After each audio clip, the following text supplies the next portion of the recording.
కాకినాడ జిల్లా సామర్లకోట్లోని కుమారరామ భీమేశ్వర ఆలయంలో కొత్త జంట ప్రీ వెడ్డింగ్ షూట్ నిర్వహించడం కలకలం సృష్టించింది.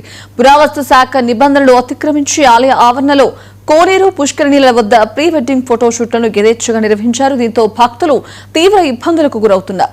నిబంధనల ప్రకారం పురావస్తు శాఖ పరిధిలో ఎలాంటి షూటింగ్లు ప్రీ వెడ్డింగ్ షూట్లు తీయొద్దనే ఉత్తర్వులున్నాయి. అందుకు అనుగుణంగా ఆలయ ఆవరణలో ప్రీ వెడ్డింగ్ షూట్లపై నిషేధం విధిస్తూ బోర్డులు సైతం ఏర్పాటు చేశారు. ఇక్కడ ఆలయ ఆవరణ పరిరక్షణకు పురావస్తు శాఖకు చెందిన 4 సిబ్బందిని కేంద్ర ప్రభుత్వం నియమించింది. వీరు విధుల పట్ల అశ్రద్ధగా ఉన్నట్లు కూడా ఆరోపణలు వస్తున్నాయి.